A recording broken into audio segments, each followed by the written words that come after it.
প্রিয় চতুর্থ শ্রেণীর ছাত্রছাত্রীরা, আজকে আমি নিয়ে এসেছি তোমাদের প্রথম পর্যায়ক্রমিক মূল্যায়ন 2026-এর জন্য গণিতের একটি নমুনা প্রশ্নপত্র। এইরকম প্রশ্নই তোমাদের কিন্তু পরীক্ষায় আসতে চলেছে, তাই এটা ভালো করে প্র্যাকটিস করো। দেখো, বিষয় গণিত, সময় থাকবে তোমাদের কাছে 1 ঘন্টা এবং পূর্ণমান 20। প্রথম প্রশ্ন, একের দাগে সঠিক উত্তরটি নির্বাচন করো। প্রত্যেকটা প্রশ্নের মান হাফ করে মোট 10টা প্রশ্ন করতে হবে, 5 নাম্বার। প্রথম প্রশ্ন, 1783 সংখ্যার 7-এর স্থানীয় মান হলো। তাহলে আমরা একক, দশক, শতক, হাজার করে লিখব। দেখো, তাহলে একক, দশক, শতক, হাজার করে লিখলে 7-এর মাথায় কত হচ্ছে? শতক। তাহলে 7 শতক মানে 7 শতককে আমরা কি বলি? 700। দেখো, যার স্থানীয় মান মানে যেটা স্থানীয় মান বলবে সেইটার পর থেকে যটা সংখ্যা পড়ে থাকবে তটা জিরো। তাহলে 7-এর পর কটা শূন্য হবে? একটা 8 আছে, একটা 3 আছে, দুটো শূন্য হবে। তাহলে কত উত্তর হবে? 700। তারপর 5টি সংখ্যার গড় 5 হলে মান সমষ্টি কত? তাহলে 5 গুণিত 5 মানে 25। তারপরে লিপিয়ারে ফেব্রুয়ারি মাস হয়, লিপিয়ার হলে ফেব্রুয়ারি মাসটা হয় 29 দিনের।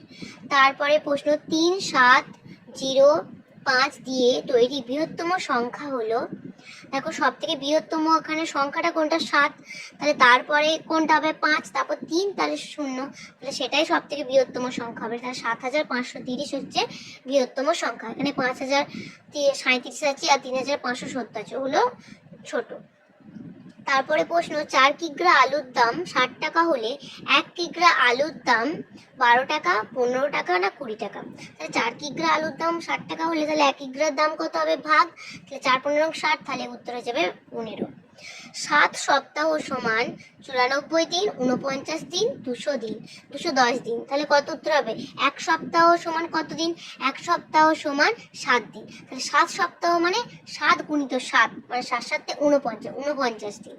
তারপরে প্রশ্ন, ভাজক ভাগশেষের চেয়ে সর্বদা, ভাজকটা ভাগশেষের চেয়ে সর্বদা কি হয়? বড় হয়। তারপরে প্রশ্ন, 1000 থেকে 1 বিয়োগ করলে বিয়োগফল হয়। 1000 থেকে 1000 আছে, 1000 থেকে বিয়োগ করলে তাহলে 999। তারপর 1 ডজন সমান কটি? 1 ডজন সমান আমরা জানি 1 ডজন সমান 12টি। তারপর 1 দিনে কত ঘন্টা? 1 দিনে 24 ঘন্টা। তারপরে 2 এর শূন্যস্থান পূরণ করো। এইগুলো মোট কটা আছে? 5টা, 1 নাম্বার করে 5 হয়। 24 ঘন্টার ঘড়িতে সময় 21টা 21 হলে 12 ঘন্টার ঘড়িতে সময় কত হবে? তাহলে আমরা 12 থেকে 21 বিয়োগ করব। 12 পর 13, 14, 15, 16, 17, 18, 19, 20, 21। দেখো, 9 গিট, তাহলে 9টা 21 বাজবে। তারপরে প্রশ্ন, গুণ্য ও গুণক পরস্পরের স্থান বদলালেও, বলছে গুণ্য আর গুণকটা যদি পরস্পর স্থান বদলে দেয়, যেমন 3 আর 4, 3 আর 4কে গুণ করলে কত হবে? 12 গুণফল।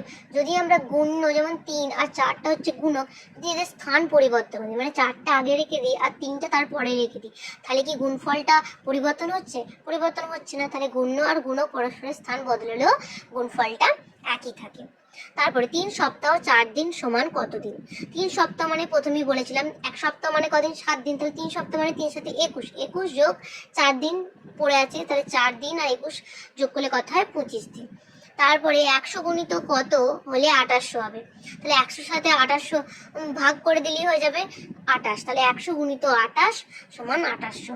তারপর বছরে ড্যাশটি মাসে দিন সংখ্যা 30 হয়। উত্তর হবে 4টি মাসে দিন সংখ্যা 30 হয়। তারপরে দেখো প্রশ্নগুলো, 3-এর দাগে নিচের প্রশ্নগুলির নির্দেশ মতো উত্তর দাও। কয়ের হচ্ছে মানের অর্ধক্রমে সাজাও, মানে বড় থেকে ছোট।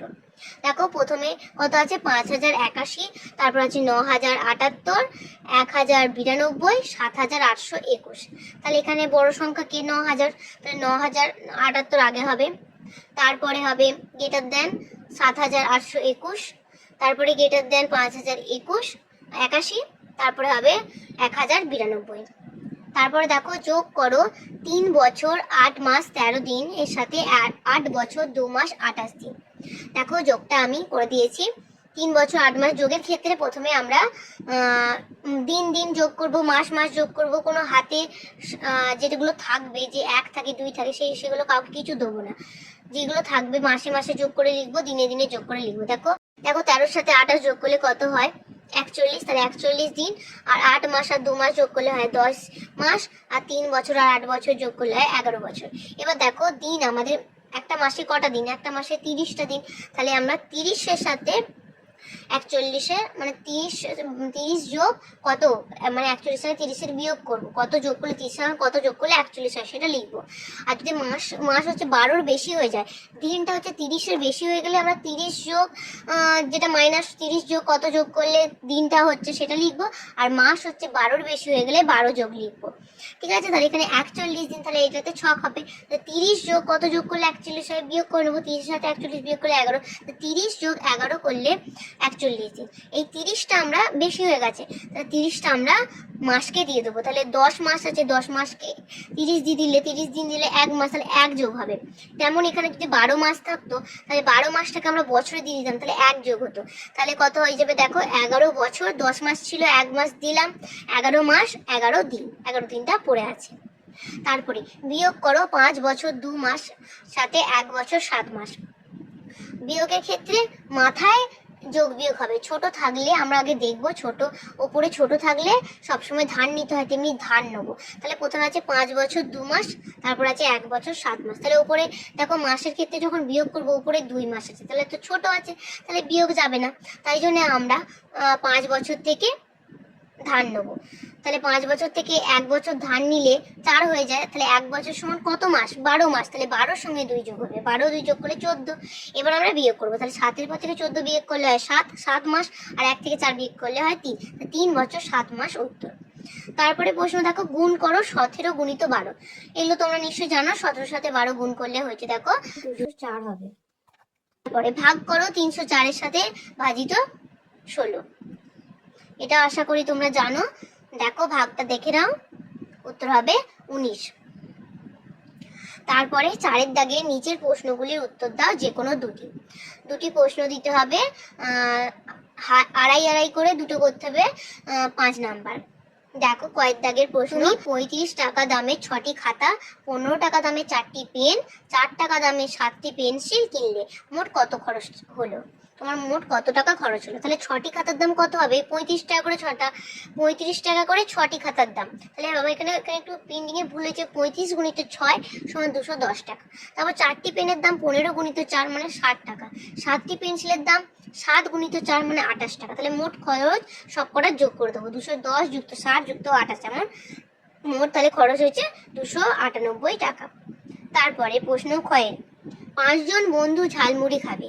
মুড়ি 15 টাকার, চানাচুর 10 টাকার, চপ 6 টাকা, সর্ষের তেল, পেঁয়াজ, লঙ্কা 4 টাকার কিনবে। তাহলে গড়ে প্রত্যেকে কত টাকা চাঁদা তুলবে? তাহলে মোট বন্ধুর সংখ্যা কত? 5 জন, আর তারা কত টাকা খরচ করেছে দেখবো।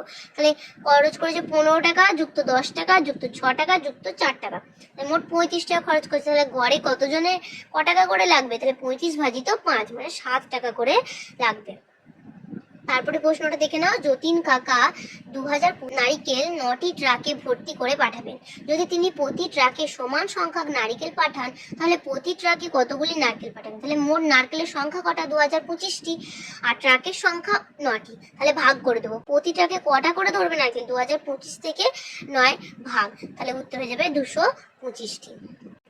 তোমাদের আজকের ভিডিওটা কেমন লাগলো অবশ্যই জানাও, এবং ভিডিওটা ভালো লাগলে লাইক, কমেন্ট এবং চ্যানেলটিকে সাবস্ক্রাইব করতে ভুলো না।